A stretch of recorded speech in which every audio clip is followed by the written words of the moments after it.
everybody. Welcome to Off Panel, a weekly interview podcast about all things comics brought to you by Sketch.com. I'm your host, David Harper, and this week's guest is the artist of comics like Bitterroot and Red Hood the Hill, as well as the co-storyteller of this week's Doom one-shot at Marvel. It's Sanford Greene. Thanks for coming on, Sanford. Hey, thanks, David, for having me, man. I was really struggling with what to label you as for this book. Oh, I'm trying to remember what it says. I think it says artist, scripter, or story, and something. And I think you and Jonathan just share credits, right? Yes, but full disclosure, I should get more credit than Jonathan. I'm joking. I say that on all of his books, to be honest. Yeah, I mean, well, his name, obviously is his name. But, I did come up with the actual story and all that good stuff. And he came in to help smooth out the potential holes and bring in some continuity. Yeah, we worked together to write the story. Okay. Normally I don't do this. Normally I have preamble before getting into projects, but this is kind of a project-centric conversation. We're going to get into some other stuff later on, but I do want to start here because I do think this is an interesting book because this, I think in a lot of ways, for people outside of Marvel or outside of you and Jonathan, might look at this as like Sanford and Jonathan are a writer-artist pair that gets paired together because, that's what happens with Marvel Comics. There's like arranged marriages that happen. But you're both South Carolina guys. You guys have known each other for a while. This is not new. Let me do the solicit really quick. So we're here to talk about that upcoming Doom one-shot at Marvel. It's hitting on Wednesday, May 15th. We're recording on Monday, May 6th. So it drops the week this episode hits. It's you and your teammate, co-storyteller, whatever you want to call him, Jonathan Hickman. And here's the solicit. In the near future, Doom alone must save the Marvel Universe. Legendary creators Jonathan Hickman and Sanford Greene send Dr. Doom on a journey unlike any he has undertaken before. With Valeria Richards at his side, Doom goes on a quest to harness more power than any human has ever wielded before in order to try and stop Galactus from bringing about the death of the universe. So you said that this was your story. This is something you came up with. Mm-hmm. How did this project come together? Because at least from my perspective, from what I know, Marvel doesn't normally have artists come and be like, I want to do this story. Find me a writer I can boss around in South Carolina so I can do this work. How did that all happen? You're correct. That does not normally happen to that point. That's why I was even more, I guess the word is, it was, I wouldn't say surprising because working with Will Moss, who's the editor on this project, I've known him for a long time. He's definitely one of those guys that we have a good rapport, and we often talk about ideas that we could possibly do. And every blue moon, I would shoot him some plot or some idea to see if he would be interested. Actually, full disclosure, Tom Brevoort kind of chimed in when I initially came up with this idea. I didn't know what I wanted to do specifically, but generally I wanted to do a Doom story based on just the fact that he is Doom, the fact that he, for all intents purposes, he is the cornerstone of the Marvel Universe. If you really want to go down that path, right? He's touched every corner of the Marvel Universe. So it would be interesting to kind of summarize that, or at least use that basic premise to create a story from it. The fact that he has had his pulse on everything at some point in the Marvel Universe, and through his hubris, because he's able to have these connections with everything, his hubris is the reason why the Marvel Universe is destroyed. But also his hubris is what can save the universe as well, right? It's like he's one of the few characters that has that juxtaposition. He has that angle with his character. So I pitched that basic premise. They thought it was really interesting. Tom Brevoort, especially, he really got excited. And if you know Tom Brevoort, his excitement, if he replies or reciprocates in excitement, then you may have something there. You may have something. So he wanted to have further discussions on it. He said it was just a great time to look at that character. And we were kind of off to the races. Will Moss got involved shortly after that. It's interesting, though, because there's the two factors. There's like you pitching Marvel, That's a bit atypical. I shouldn't say that. I'm sure people pitch Marvel all the time. Pitch Right. Marvel successfully is one thing. And then the other thing about it is this is, I shudder to use this word because it may be true, but it may not be true.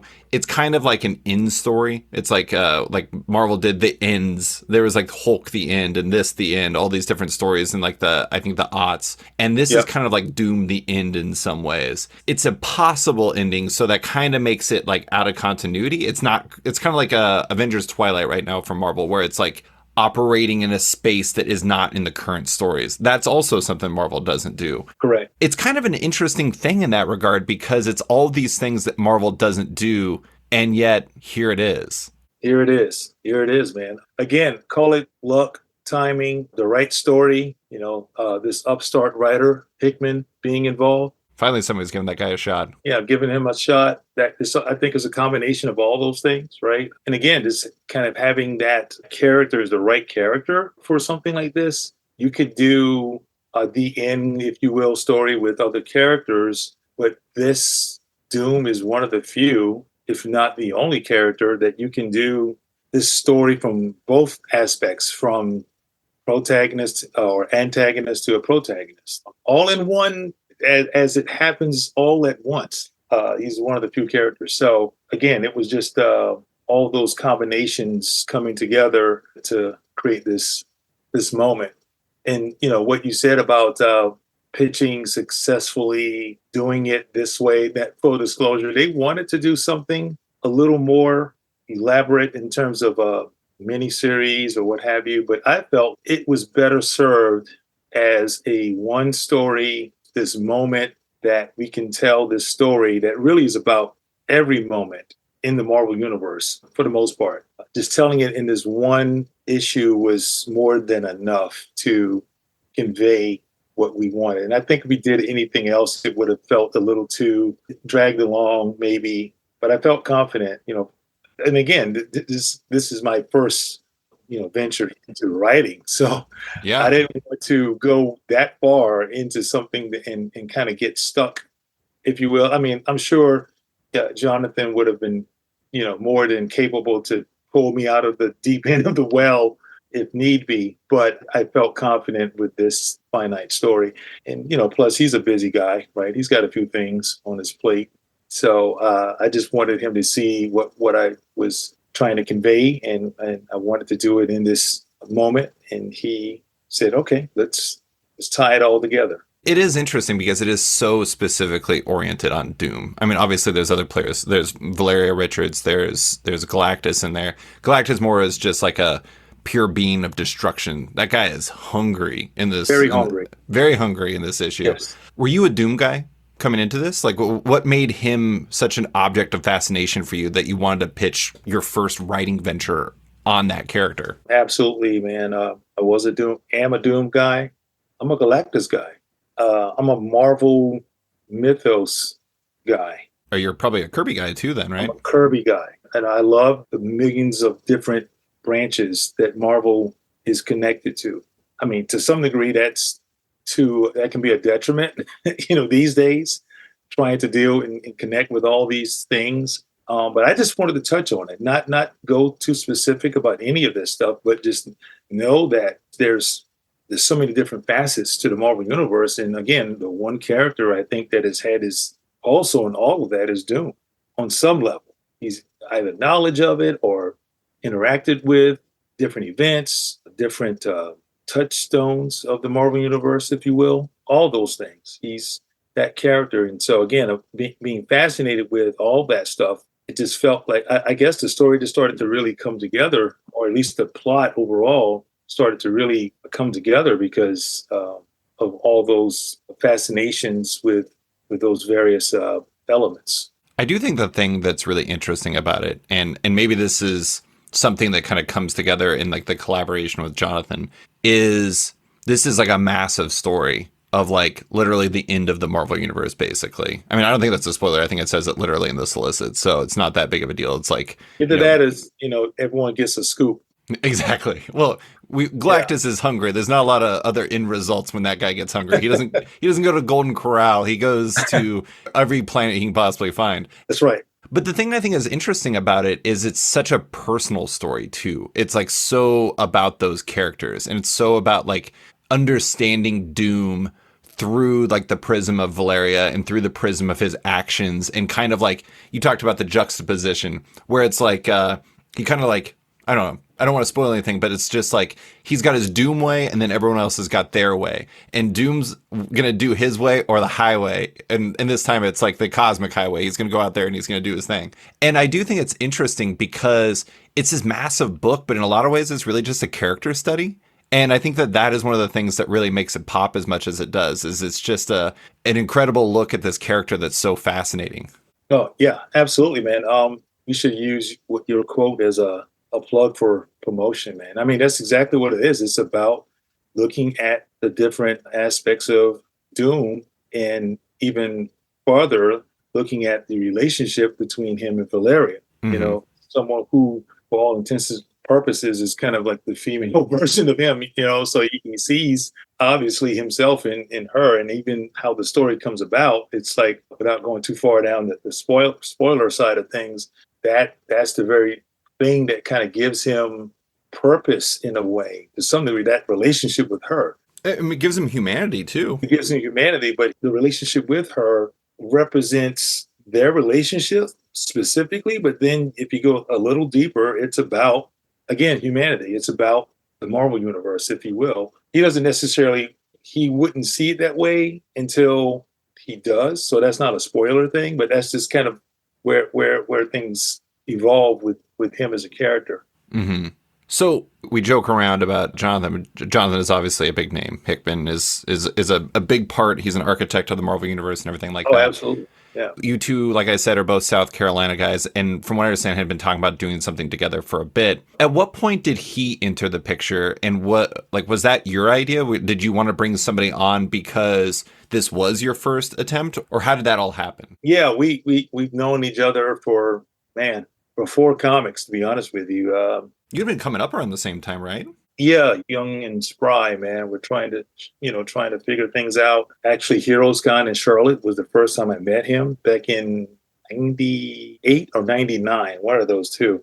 And we connected. You're talking about two absolutely opposite in personality or interests or what have you. And here we are literally connecting through, the comic, sphere. And that's, we just kind of build. And over the years, obviously he kind of, moved on and got incredible opportunities. We lost contact for a while. And when we reconnected, we said from that moment, we really want to try to do something that would be incredible for us, memorable, I should say, in whatever space. It could be Marvel, create our own. It just so happened that finally we were able to come together here. And I recommended to the guys at Marvel to bring Jonathan on, simply because he's, again, one of the most important writers of comics in general in the last 20 years, give or take, especially with the Marvel Universe. Just him being an architect, if you will, it just made sense. Plus, knowing him, I knew that he would write, or at least create enough room for me to write. Then he could come in and fill in the gaps. He is so good at giving you space to figure things out. Even if I wasn't writing any part of it, he would still put you in a space to feel comfortable to make decisions, Mm-hmm. which is writing to some degree in many ways. He really is a great collaborator when it comes to that. Even though you could easily see him, because he's so information detailed in his writing and how he lays things out, you can totally see him completely laying out a story that you have to adhere to every book, chapter, verse. But he's the opposite. He has this super detailed plan, but he also gives you room to play around. So I thought it would be great just to bring him on board and give him my ideas and plot, and then we collaborated on the writing aspect of it. He has no issue, no ego about that or anything. So he was perfect. He was perfect for it. How did you guys actually work? I mean, it sounds like it was pretty fluid, but I mean, you had the story at that point, was it just kind of you two discussing and then he scripted it, or was it more fluid than that? It's a little bit of more fluidity. I think it is more given the plot, or at least the overall premise. He wanted me to then think about how to plot it. He gave me some guides on plotting it. Was he kind of taking you to writing school? Like he was trying to help you like figure it all out together? Yeah, I would say absolutely. I took a course with Hickman, Yeah. writing, which is pretty awesome. He gave me the guidelines to be able to storytell. And again, he's so practical with all of his highly heightened, detailed layout, construction to storytelling. He's very practical about things too. He would ask one or two questions, and you're now, I guess, fleshing out story, and before you realize it, you've got a beginning, middle, and end, and you're like, oh, okay, and he's like, yeah, that's it, man. And That's how we do this. yeah, again, not everyone can do that, especially in that sense, where you can be very detailed on one hand and very practical and Flexible. the other. Yeah. So it was really an incredible experience, just being able to just kind of for a moment see his process, or at least how he collaborates with other creators. Was there any part of you, this is your first time writing, and most people don't start with a project where they're, co-writing with, a big name. But on top of that, telling I think what I looked at was like 57 pages, telling such a large story that is such a kind of, in a lot of ways, it's like a rare thing for Marvel, where it's pretty definitive in terms of like, This is what it is. So it wasn't just like I'm writing an 8-page mini about some character that I came up with. It's writing a definitive statement about one of Marvel's probably like Mount Rushmore characters in Doom. Was there any intimidation factor to that? Or was it really like you were so overwhelmed in the process you couldn't even think about what all that meant once you got into it? Yeah, it probably was more of the latter, if I'm being honest, man. I wasn't, I know that there are Doom sympathizers out there, people that you can't touch my character, get off my lawn.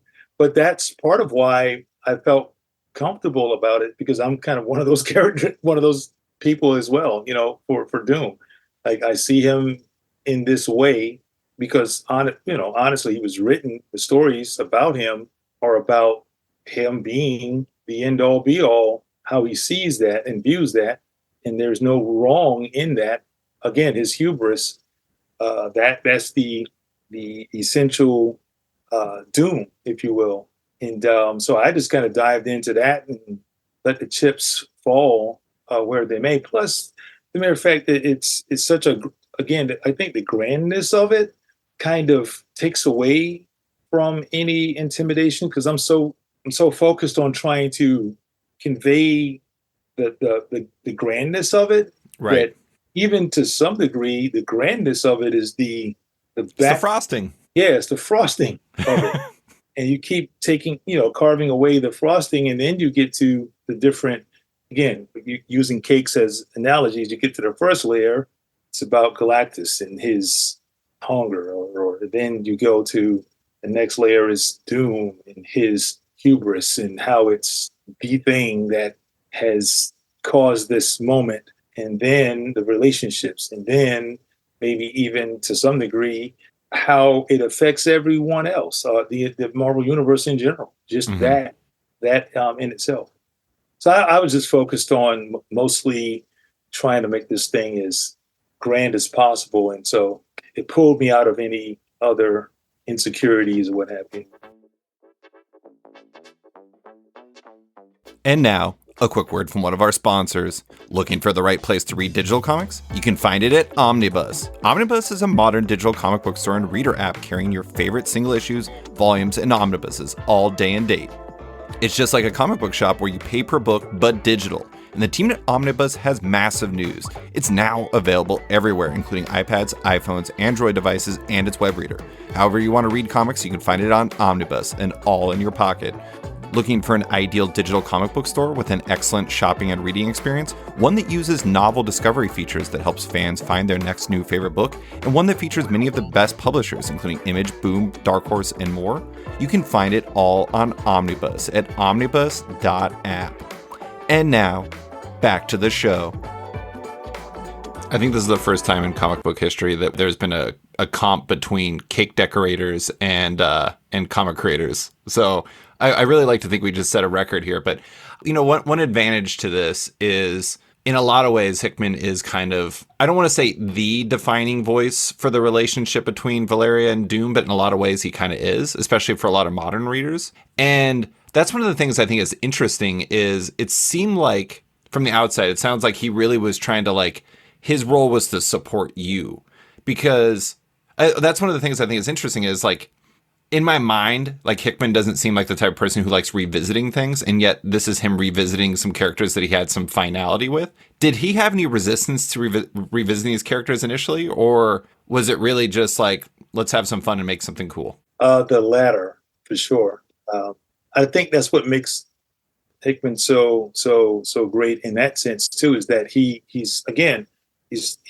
removed himself completely, at least in that sense, as a architect, if you will, story master, and he said, "Oh, you want to tell this story?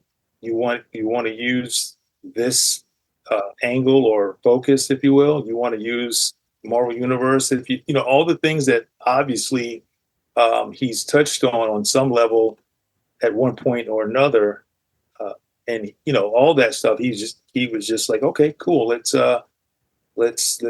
see what you got, and let's start to hone in on some things and tell a great story. So that part was pretty, again, incredible, just to kind of sit back and see him not really fight. He asked questions, but those questions led to some pretty eventful conversations that led to a nice tie-in to a story. Mm-hmm. And the book getting better in the process, I imagine. Yeah. Did he require that Valeria had a big a weird big helmet? No, that was all me, man. You're like, I gotta do Hickman right. He loves his huge helmets on people. Yeah, that was me. We haven't talked about the art at all, but I think one of the things that's interesting about this book is so much of it is a showcase for your art. And there are some crazy splashes in it. I mean, to be honest, that's one of the things I think is amazing is you are, at the very least, let's say a co-writer of this book. And you're also the artist, and yet there are some splashes where there are so many characters on the page. It is absolutely insane. I feel like you could have given yourself some more breaks, Sanford. Couldn't, man. Either it's all or nothing. All in, head first into a pool of bricks, I guess. I think, again, this goes back to, we can either tell the story in this finite big splash moment, if you will, or break it up and kind of lose in my opinion, I think it would have lost a little impact. Yeah. That was a purpose, man, to hit it hard and keep it at that level throughout. I mean, it seems like basically this is a different project for you. This is a big first swing for you in writing, but it's also a big showcase for your art. And also it's something that's meaningful for you. You're a Kirby guy, you're a Doom guy. You wanted to make this one count. It seems like, I don't know, you knew you really wanted to go for it with this one issue because it was one shot and out. That's it. Yep. I guess this is a good segue. It's like going for, the winning shot, 3 seconds left, or what have you. Am I going to fade off into the distance, or am I going to drive the ball and try to dunk it? No fear of going for it in that sense, and trusting that you're going to make it count. Again, that was just my focus on it. And I think that me and Hickman, we were talking about this, and I said to him, this is the most fun I've had with a collaborator. And hear me when I say this, because, I've collaborated with many folks. And of course, working with the guys, David Walker and Chuck Brown on Bitterroot. But in terms of playing with someone else's toys, this is the most fun I've had with any of the big two stuff by far. Just being able to hear Hickman to hear what I have to say and not shoot it down, not even go near that. He literally, if I said I wanted to, give Doom, purple skin and give him bunny ears, he would ask, okay, so how can we tell this story? What do you think? You see what I'm saying? Yeah. His mindset was not to come in as Jonathan Hickman, the architect, if you will, but to come in and say, hey, man, you got a story. I can tell that you're excited about it. I don't want to step on your toes. I don't want to kind of, put my whatever on it unless that's what you want, is what he would always offer. And I always felt at peace and definitely it built my confidence even more. Even have, because having a relationship with him is fine, but there is a level of it's intimidating when you're talking to him and you know that he knows every corner Yeah. of the Marvel universe. You just got this idea, and he may just come in and chop it completely apart. And he's like, "No, let's work it out. Let's figure it out." Yeah, that's cool. That's the part that was such a gratifying experience. That's one of the cool things about the local part too, is I love the pictures you shared on Instagram of him like looking through the pages after you finished it. Because it's like, I don't know, I mean, it sounds kind of like in some ways, this is such an unusual project that I think that's something we're kind of hitting on here, is that not only is it something that was a great collaboration, but it was something that you were able to do with a local. And then on top of that, you were able to approach it with freedom in a way, because you're not, this isn't part of Blood Hunt or something like that, some sort of Marvel story. This is just you playing with somebody else's toys in a way that you can do whatever with and not really impact anybody else. So it's like as close as a Marvel comic can get to like a pure creator driven story, if that makes sense. Yeah, I mean, in a lot of ways, it's kind of also paying homage to What If or any of those, Marvel Yeah. it's specials, the Captain Marvel special that came out. The death of Captain Marvel. Yeah, the death of Captain Marvel with Jim Starlin. It's paying homage to a lot of those things. I even told Will that was kind of my hope that they would treat it like that to some degree. I wish that they would have done it like because that was like an oversized graphic novella, wasn't it? That the Starlin one. It was like that would have been really cool if it was like perfect bound. And I haven't actually seen it yet because it's not out, but I assume it's just gonna be kind of a regular issue. And right. I feel like this kind of deserves that kind of treatment where it's like a little bit bigger and it's a little bit like more of a thing. Right. Just a few more questions on Dune. Dune before we move on. One thing I think is interesting, and I'm not saying you did it for this reason because it was very much the focus of the book, is like you need to show like big groups of characters squaring off against this massive threat. But one benefit of putting all those characters on the pages in Doom is you're going to have some pretty desirable pages from an original art standpoint. Those are so loaded with characters and people love that. Again, I'm not like saying that this is why you did it, but has that side of your brain, like the part that's like got Felix Liu from Felix Comic Art ringing in your head, when you're working on something like that, you're just like, how could I amp this up like 10% more so I can make this even better later on? Does that ever enter your brain as you're drawing a page? Dude, I just want to tell a cool story, man, and make a cool page. It's like you want to tell a cool story. Like I would be disingenuous if I didn't say that Felix. I call it the Felix effect. You've been in, being a part of that group and seeing how he operates. It does change your thinking on some level. You start to think, wow, this right here, I have an opportunity to do something significant in a way that is going to be almost potentially not evergreen, but definitely effective more than one facet. Not just a really cool story, but here is original art that is also represented in a way that is just as desirable as the actual story itself, or maybe more so. I don't know, Yeah. but you do have some of that in mind. I think with this story, it was just you wanted to tell the story, but then as you lay everything out, you realize this is about the Marvel Universe. So you have to represent that. Oh, I mean, to be honest, like reading this issue really made me feel like I was transported back to being a kid, because there's some pages where it's just like, you got to look through the details and see all the characters on there. Like, is that Howard the Duck up there? What the hell is he doing here? Like, where's Stiltman, Sanford? Where's Stiltman? We could have had Stiltman. He could be kicked. You know what? I take that back. He is not in. I'm sorry. Machine Man is in there. Machine Man is, and he's doing his telescope. I mean, like, everybody's in there.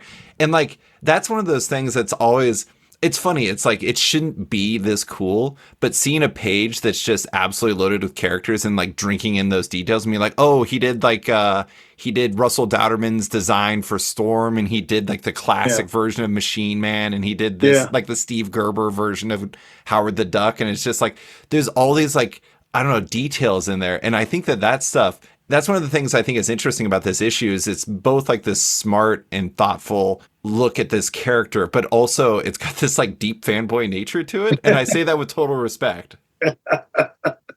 Oh yeah, there's definitely a lot of fanboy input with this. And again, that's what made it so much fun. It was that, to your point, it was me going back to my childhood, combing through X-Men comics, Avengers comics, especially when Secret Wars, the first iteration as a kid, you're just looking at these books and you don't know every character, but you're just so fascinated by seeing them, and you're realizing, oh, this character is cool enough to hang out with Captain America or the Hulk or whatever.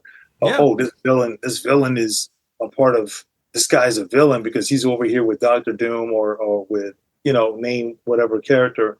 And that was just kind of a added bonus to telling the story, was kind of reliving my childhood. It was sad to see, though. You probably don't know this, but Squirrel Girl is canonically friends with Galactus, so she had to fight him in the end, which is tough stuff for Squirrel Girl. But okay, last Doom question. Spoiler. Is that a spoiler? I think that's a very minor spoiler. Squirrel Girl appears, everybody. Bleeding Cool is like, Rich is like salivating right now. It's like, finally, I got to talk about Squirrel Girl in here. But all right, last question about Doom before we move on. And this is going to tie in because we're going to talk about NBA later. Doom, more of an MJ, Kobe, or LeBron? He's definitely Kobe, man. He's Kobe, right? I was thinking the same thing. Yeah, he's Kobe. There's no time to be friends.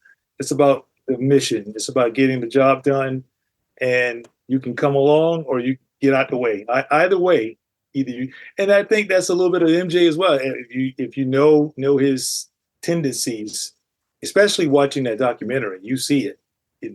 That's what it's about. But maybe it's a combination.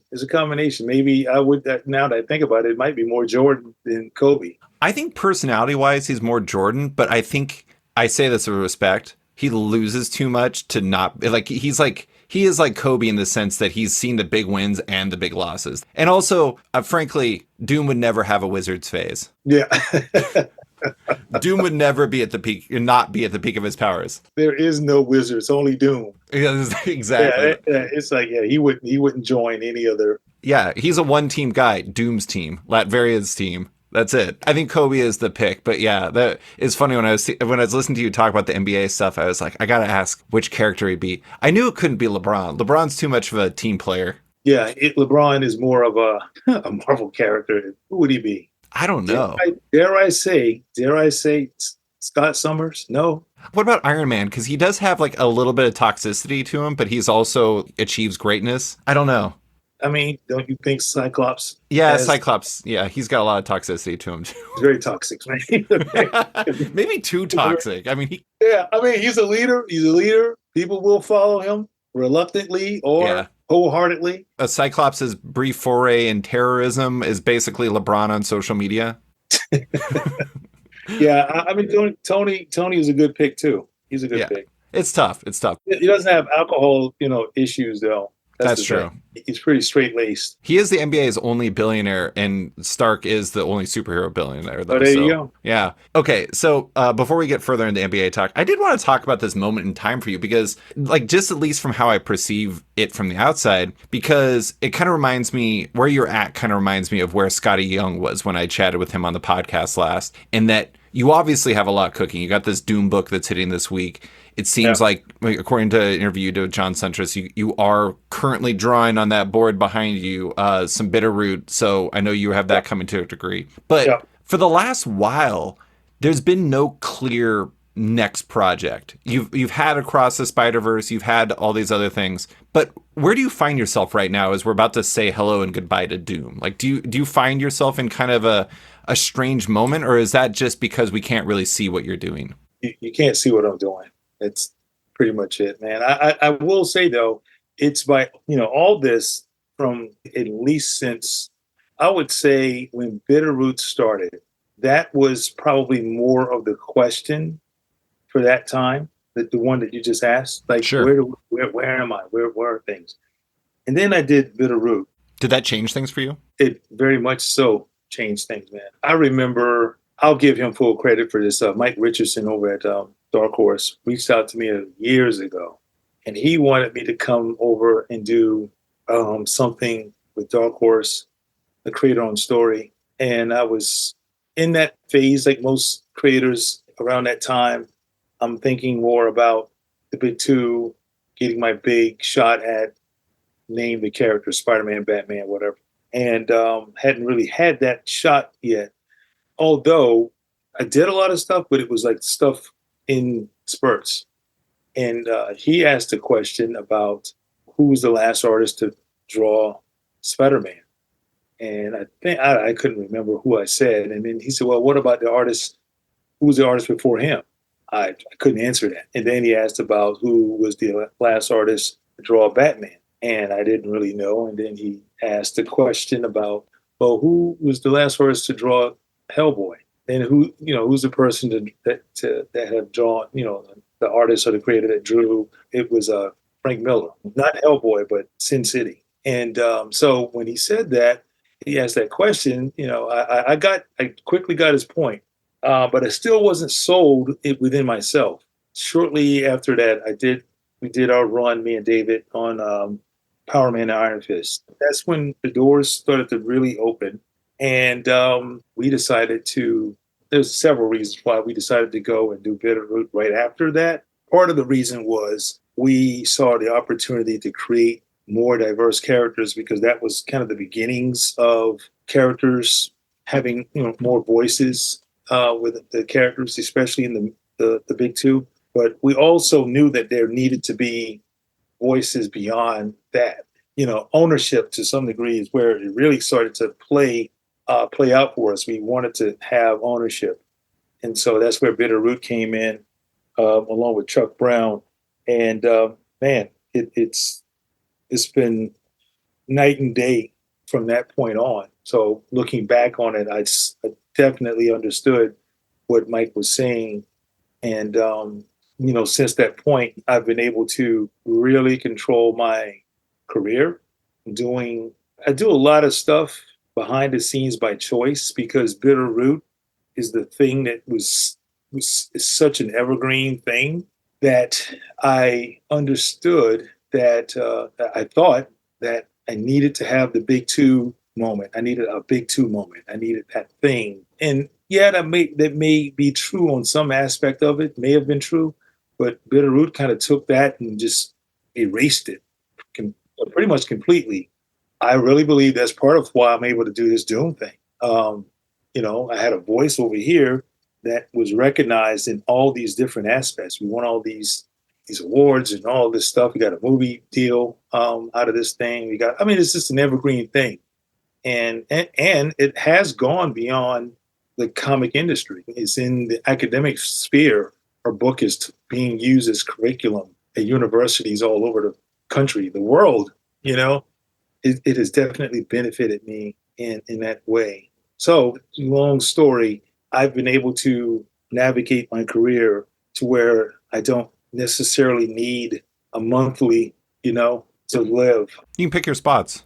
Yeah, pick my spots, get opportunities like this Doom opportunity, and put everything into that, and let that be another kind of moment. There's another one that's potentially coming here. I'm working on Spider-Verse. So it's like all that those kind of things joined together is way more beneficial for me than big two. You know what I mean? Like working solely on this big two thing, if you will. Yeah, I mean, it kind of reminds me. I remember one time talking to a couple of creators about the artist Jen Bartel, and how she was so good at conventions and so good at like managing her kind of overall sales presence, like selling prints and selling enamel pins and doing all this stuff. Mm, And my theory on her was that doing all of that made it so she didn't need the companies, that she didn't need the publishers. hmm. And it kind Right. of seems like that's kind of what's happened with you is like you did Bitterroot, it was a big success, it was an Eisner winner, it's being taught at schools, all these different things, it sold well. You have all these things, like you work on Spider-Man Across the Spider-Verse. You do a lot of art for that, which I'm sure Felix was super stoked about as well. And that all puts you in a position where I don't know. It seems like you don't need the publishers, so you can be, like I said, pick your spots more often. And you can find the right answers for you when you need those answers, rather than saying yes just because that's what you need to do. If that makes sense. Right. That's exactly it, man. And I'm grateful for it, obviously. And it has allowed me to, like you say, pick and choose, lanes that I would love to be in, or something that I hadn't really tried before, like co-writing.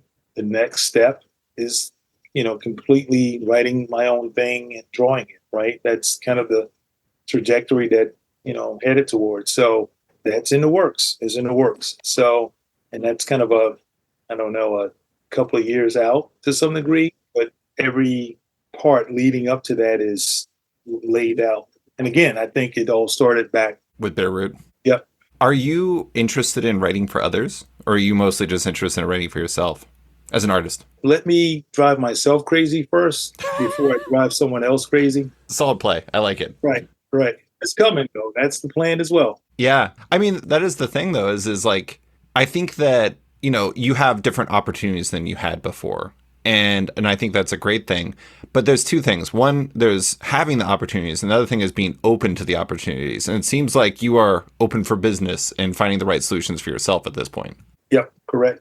Just a couple more questions. I did want to ask about the Spider-Verse thing. How did that happen? Like, what was the origin of that? Because, I mean, you did a lot of stuff for it. I was looking through your Felix page, and I didn't realize there was that much that you did, but God, was it like 20 plus pieces that you ended up doing that was in the movie in some regard? So much stuff, man. Everything from working on the actual film to doing promotional art for Happy Meals. I mean, we created art for just all their promotional stuff. That was a part that was so mind-boggling about it. It was like in an awesome way, just being able to see it everywhere. Like, oh wow, I did that. I was a part of that thing. Working on the Nike campaign was That's surreal. cool. But how it happened initially was the director Joaquin de Santos. I don't know if you know that name. Mm-mm. He is, I think, best known for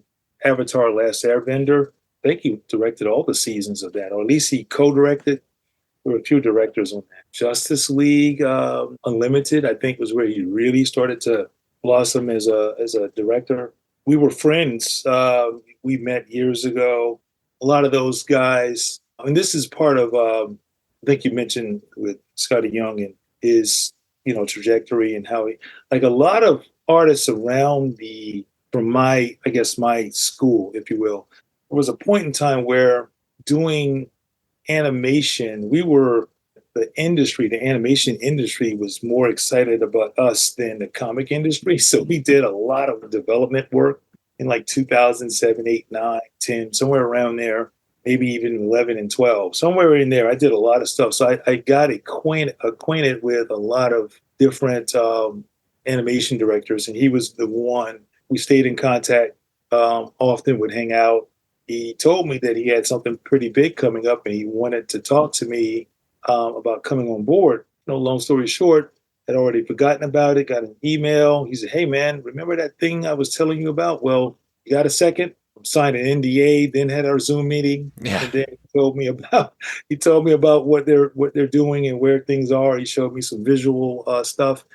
He showed me Chris Anka's early development designs for part two. Mm-hmm. And I was ready. I was like, okay, let's put me on this thing. Whatever you need, let's go. And that's how it started. You said that the animation industry was more interested in that period, like the 2008, 9, 10 area, than Yeah. comics. Was that for style reasons? Oh, absolutely, man. That was, during that time, I couldn't get a job to save my life at DC. Marvel to some degree, but definitely not. No, and it's, and that's fine because looking back at it, probably was a good decision because just what I was doing then wouldn't fit where the direction that they were in. Wasn't it the New 52 era around that time? I can't. 2011 was the new 52, yeah, and it was very like Jim Lee for the most part, Jim Lee vibes. Yep, yep. Because I had some things there that felt like it was going to be solid, and then the 52 thing happened, and anything that was remotely close to anything like what I do was out the door. So yeah, not much opportunity from that standpoint. So I went where the opportunities were. I do think that's one of the things that's interesting about, like, let's say, like the last 15 years in comics is people like you and people like Scotty, for example. I mean, Scotty was, I think, on like the Oz books by then, so he had found his space. But Hmm. I feel like stylistically, the industry has shifted a lot more towards you in the last 15 years, and I imagine that to some degree is part of where, I don't want to say that's where the opportunity comes from, but it's a lot easier to get your foot in the door when they're looking for what you're doing. Right, right. Yeah, I mean, definitely within the last decade, things have shifted. You can see it in all the, even the ongoing monthly books. Oh yeah. I mean, I'm friends with Raleigh Rossmo, and he's a regular cover artist, on Think Batman, and he's doing the Sandman series. Yeah. I mean, look at his style. His style is incredible.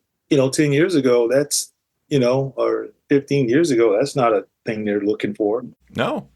So you're right. It definitely is a shift there. But I think the part that, for me, so specifically, that I'm grateful for is that we came out with something that we own in that time Hmm. span. Because I think that has shifted as well. The creator own aspect of the industry is way more vast now, which Oh is yeah. great. But it's also, I was in a comic store yesterday. I was in Heroes Aren't Hard to Find in Charlotte. The guy that runs Shelton Drum, he runs the incredible Heroes Con in Charlotte. I was in the store yesterday, and we were just talking about shelf space and just how much content there is out there. It's a great thing, but it's a challenge. How do you stand out amongst the 500 books that come out every week to some degree? And that's an everybody problem too. Yeah, that's an everyone problem. So it's shifted in multiple ways.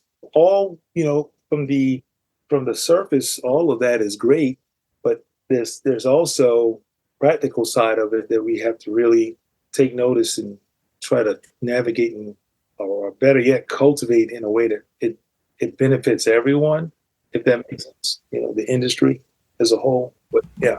Yeah. I mean, it's an important next step. And now, a quick word from one of our sponsors. Zoop is about to unleash one of their biggest months ever, and it all starts with a follow-up to the mega hit Beneath the Trees Where Nobody Sees from creator Patrick Horvath, Free for All. Zoop is also launching its very first game campaign this month. They're licensing Tim Seeley's Hack Slash and creating a deck-building card game for its 20th anniversary. There are even more upcoming campaigns from the likes of Jim Starlin, Christian Ward, Eric Palicki, Adriana Mello, Paula Lore, and others. Also, if you ever want to own a piece of Zoop, now you can. They're running an equity crowdfunding campaign where your contribution will earn you shares in the company, as well as other perks. Visit republic.com/Zoop to support and become an investor in Zoop. For creators looking to crowdfund your project or have your books for sale in Zoop's brand new e-commerce marketplace, email them today at hello@wearezoop.com. And now, back to the show. That actually is a nice transition. Sanford and I are both big NBA fans, and we can't do a podcast without talking about basketball or the NBA playoffs. So if you're not an NBA fan, you probably will want to stop listening. But if you are an NBA fan, we're recording this on Monday, May 6th, before any of the second round series have started, besides Nuggets, Timberwolves. Perfect timing. It is. It is. And I do think the interesting thing about it is we're talking about the evolution and talking about the transition, all these things. Those are things that are happening in the NBA right now too, because you have an NBA second round that has no LeBron, no Steph, no KD, not even Giannis. Giannis, I don't even know if he's even 30, but like you have basically, I mean, like the first team that won was the Timberwolves with a 22-year-old Anthony Edwards just killing everybody. Right. I was going to say you can throw in the Clippers as well. Paul George and Kawhi Leonard are out. Yeah. I mean, James Harden. Yeah. Yeah, you're talking about guys that assemble together that to win a chip, and they haven't done anything. Can you get out of the first round? The windows, I think, is closed. Well, especially if PG leaves. Well, if he leaves, but also just what you're about to say. I think you're about to talk about the changing of the guard, if you will. Yeah. I mean, really what I wanted to ask about is like, you're a big LeBron guy, that you follow LeBron, like your team is whatever team LeBron's on. How are you feeling about these playoffs? I see what you did there, man. He threw that in there. I like LeBron too, but I mean, I actually just talked about you when I was a guest on a podcast, because the host was a LeBron guy too, where he just kind of follows LeBron. I'm a team-oriented fan, so I'm very invested in the Pacers playing the Knicks. Does that change how you feel about the playoffs, knowing that like there's this changing of the guard? Oh, dude, I'm probably more excited this year than I was in a long time. And that hear me when I say this. Even if LeBron was still in the playoffs, yeah, I would be excited about that. But knowing what's coming behind him. Oh yeah. No, that's the part that and in a weird kind of way, LeBron not being there only takes away, because he would be more of a distraction to some degree. Not a distraction, but he's LeBron. Yeah. Everyone would focus on him. Could he get another one? Would this be the last one? Whatever it is, it would be some story. And meanwhile, you got this second coming of you know who. We won't say his name just yet. He's coming from Minnesota. Oh, you're ready to go there. Oh, we are going there. We are going to go there. You'll see tonight. Because I told a friend of mine, we were watching the game Saturday night, and I said, I feel like this dude's going to go off on Denver. And I underestimated my expectations. He went completely off, not just go off. Both sides of the court, both ends. He's guarding Jamal Murray. It's crazy. Yeah. I mean, so that's Anthony Edwards we're talking about from the Minnesota Timberwolves. And he is, I mean, I would say the breakout star. Honestly, Anthony Edwards has been my favorite non-Pacer for the last couple of years. Also, I don't know if you watched the Netflix movie with Adam Sandler, Hustle, but Anthony Edwards plays the villain in it, and he's awesome. Oh, really? He's great in it. So good job, Anthony Edwards. Good at everything. But I do think it's interesting to watch that, because it's like, if you look at all the teams that are involved, it's like, even like Jokic is kind of a transitional superstar. He's like still, I think, in his 20s, and Jamal Murray is too. You got OKC is like all like basically like 22 years old. Everybody's super young besides Shea. Every team that's involved, Luka's a young guy. He's only been in the league for a few years. You got Anthony Edwards, you got Tyrese Halliburton, you got Jalen Brunson. All these dudes. I mean, the Celtics feel like they've been around for forever. I was going to say they're the oldest young team in the playoffs. Tatum and Brown feel like they've been playing for 7 million years compared to everyone else. But you got all these teams, and I think that's pretty exciting. Like, is there somebody that excites you the most from this next generation? Is it Ant? Oh, it's Ant. It's Ant by far, man. I mean, Shea Gilchrist, he's up there for me, but he's not. It's different. It's different. Yeah, it's different. It's different. His style of play is very slithery. Yeah, and mid-range jumpers. Yeah, he's all mid-range. He's almost kind of like Hamilton from Detroit. Rip? Yeah, Rip. Yeah. He's like Rip, he'll get you 20, 25, but you're like, oh, he scored 25? I thought he only scored 12. He's methodical in the way he kills Very methodical. You. Yeah. I'm also, I'm excited about, what's not there yet. But you see that they're coming with Wemby and, what he's looking like. I think even with that Orlando Magic team.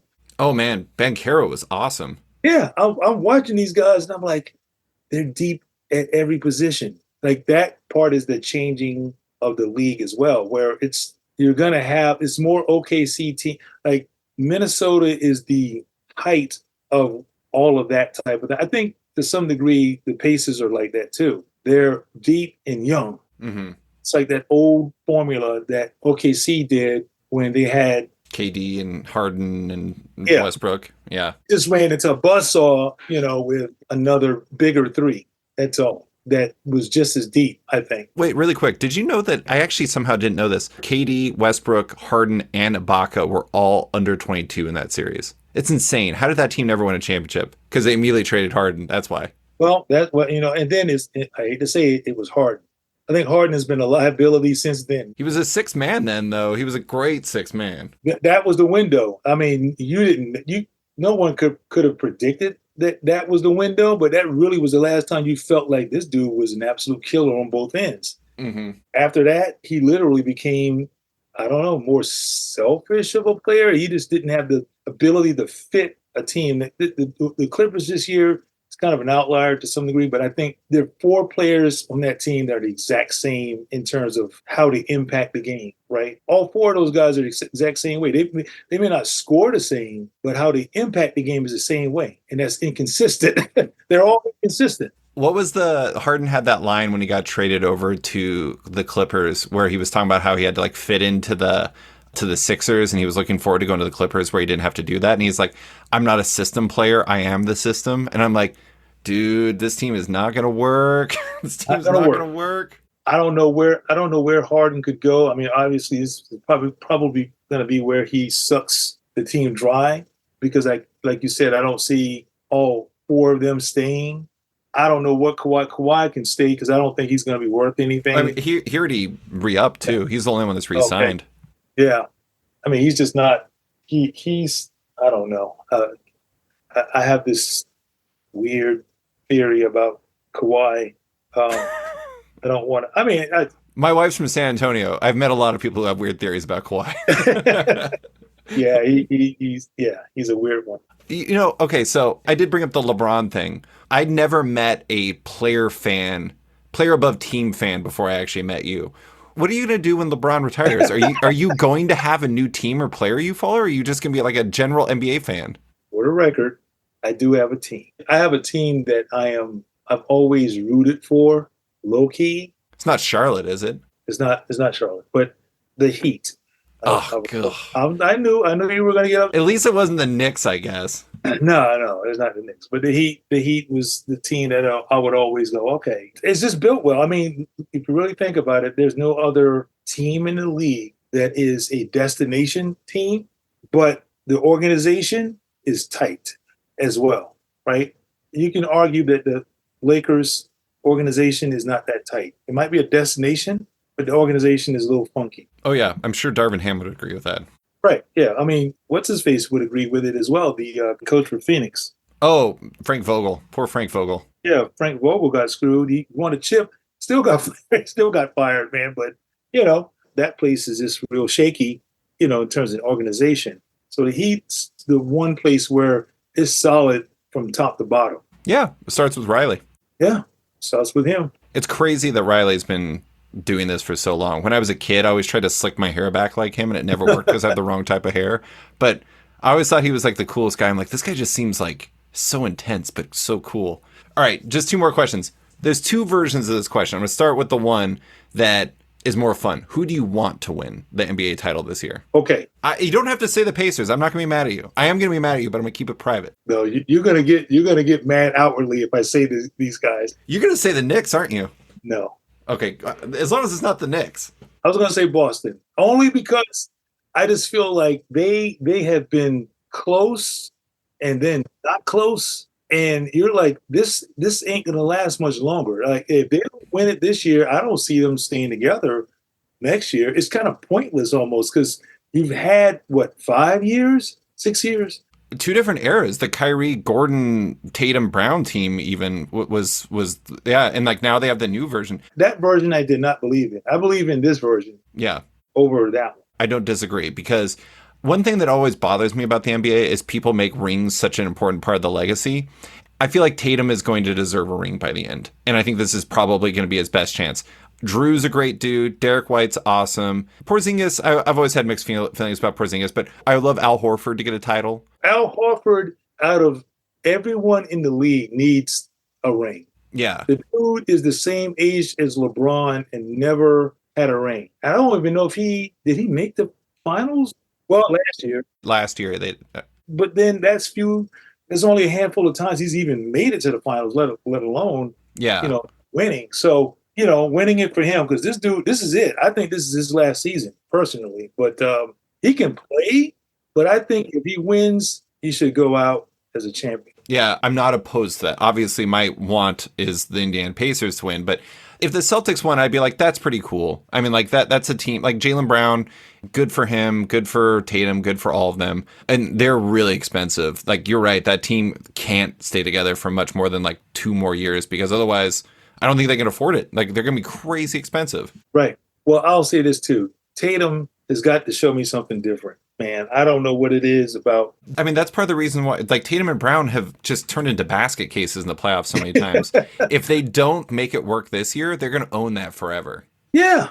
Yeah. And I'm like, look, Tatum, I'm going down this rabbit hole. He's a Duke guy. I'm a Carolina guy, right? Tar Heels, versus Duke. Carolina people always associate with the Tar Heels. No Duke. No Duke. Unless you're from Durham, right? Well, is he from Durham? No. Unless you're a person who lives in Durham. Oh yeah, unless you live. Yeah, it's like Duke versus everybody is pretty much what it is. They're the Dallas Cowboys of college basketball. Maybe I don't know. They love Alaskans though. They love Alaskans. Trajan Langdon, Carlos Boozer. Well, and they do have. I forgot the guy that's coming. He's not from Alaska. Cooper Flag. Yeah, he's from somewhere up there. Yeah. So I'm a little concerned about that dude, but we got this. Anyway, but I shouldn't be rooting for him out of that reason. But at the same time, I'm like, look, you're part of a team that I actually like.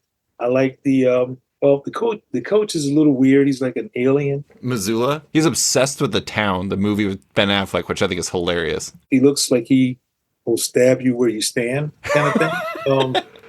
He just looks too intense. He looks wired intensely for sure. Very, very intense. But I like the team, so I just want them to win one. After that, keep it moving.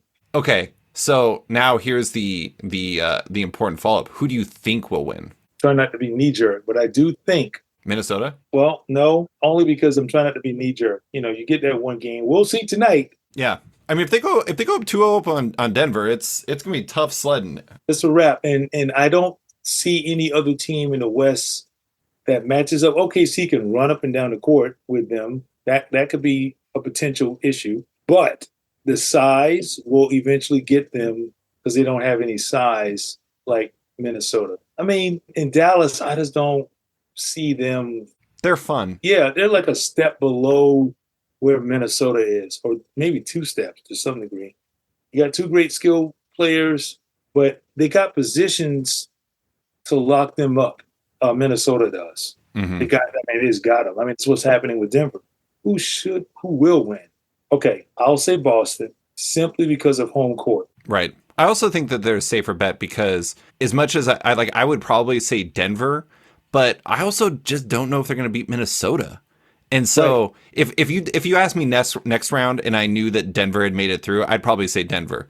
But I honestly don't know if they're going to beat Minnesota. And I don't mean from a knee-jerk standpoint. I mean, it's just like they already stole game 1 and they look good doing it. So Boston has the safest route. Cleveland, I don't think Cleveland's going to give them any problem whatsoever. Not even thinking about Cleveland, man.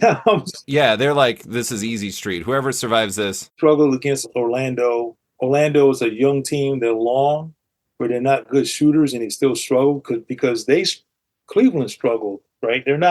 Cleveland doesn't have a lot of shooting weapons. And Donovan Mitchell's not healthy. He's not healthy. Allen's hurt. Yeah, he reminds me of, he kind of does the same weird thing that Tatum does. Oh, yeah. Or Brown. They're kind of the same. They can drive, they can create their own shot, but then they just can disappear too. I don't know. Yeah, I think Boston's probably the safest bet just because they are the most likely to be in the finals. But I don't know, man. Denver and Minnesota look intense. Those teams are going to beat the hell out of each other. Maybe that means OKC is going to go all the way. Who knows? But I will be interested in finding out, just like I'll be interested in seeing whatever you do next. But Sanford, that is all I have for you. Thank you so much for coming on to talk about Doom, the NBA, and everything else. I really appreciate you taking the time. Oh, man, it's been a pleasure, man. Go Pacers. Thanks for listening to this week's episode of Off Panel with artist-writer Sanford Greene. You can find him on Twitter and Instagram and his work in Doom at Marvel Comics. Big thanks to Deanna Chapman for stepping in to edit this week's episode. If it sounds better than usual, it's because of her. Love Off Panel, want to support it? Subscribe to the podcast on Apple Podcasts today and give the show a rating or review while you're at it, but 5 stars only. You can also support the show by backing it on Patreon. Find the show at patreon.com/offpanel. And when you back it on there, you get early access to each week's podcast as well as weekly content and more.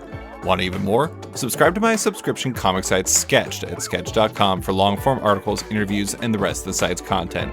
You can find Off Panel and Sketched on social media by following on Twitter and Instagram at @SketchComic or following me at @SliceFriedGold. Big thanks to all my existing patrons, including John Auerbach, Dustin Weaver, Ninja Assassin Love Story webcomic, Brandon Heyman, John Neesmith, Aiden Hammond, Kenny Myers, JKJ Art, Faith Aaron Hicks, Yeah Comics, Ben Rowe, Cameron Brown, Jonathan Breen, Danny Ollies, Charlie Stickney, Tom Drennan, Jeremy Thomas Burke, Jared Schwab, Scott Dunn, Chip Mosher, Seth Pomeroy, James McEwen, Andrew Lehman, Christina Merkler, Scott Place, Travis Gibb, Darcy Van Polgees, Travis Schmeiser, Tom Evans, Reed Beeman, Kelly Sudaconic, Max Wood, Jeremy Lambert, Brian Holt, Nira Levy, Jason Hussa, Kieran Gillen, Jonathan Kent Uratam, Henry Johnson, Django Boren, James Tynan IV, Chris Langford, Jason Wood, Tom Beachy, Ben Domstead, Rom V, Nick Walker, Patrick Coyle, Isaac Oren, Capes and Tights Podcast, Klaus Vandeven, Submed Industries, Jack Mulqueen, Carl Kerschel, Robert Masella, Elza Chartier, Luke Nakashoji, Dr. Luke, Scott Hazelwood, Canadian by Proxy, Bradley Rader, Carl Choi, Brendan DePillis, Patrick Bauer, Declan Shalvey, Dan Carino, Adam Freeman, Ben Wild, Brian Klein Q, Liana Kangas, Nick Bennett, Daniel Whitfield, Susanna Pullo, Reed Hinkley Barnes, Mario Tiambang, Andrew Carita, Stephen Holt, Philip Myrick, Chris Pachal, Torrin Grunbeck, Fuzz Bubbles, Christopher Todd, Transmitter Down, Waltz Comics and Books, Akil Wilson, Alex Dimitriopoulos, Terry Dodson, Wesley Giff, Sean Kirkham, Brett A. Schmidt, Jason Goodmanson, Paul Reinwan, Vita Ayala, Achilles, Philip Seavey, Al Ewing, Ryan Alcock, David Kelly, Nick Polito, Matthew Groom, Jason Massey, Adam Bogart, Matthew Taylor, Nick Patera, Jacob Sorelli, Ford Gilmore, David Baraldi, Nick Hall, Bjorn Basin, John Hendrick, Ian Maxfield, Cliff Chang, Colin McMahon, Adam Highfield, Fiona Staples, Mark Abnett, Michael Shirley, Tom Barnett, Jim Demonakos, Norbert, Nick Lowe, James Kaplan, and Mission Comics and Art in San Francisco. You guys are all the best.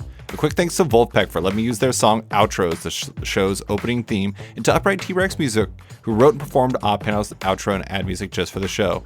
Check out both their music on Spotify because it's completely delightful. Thanks for listening, and tune in next week for another episode.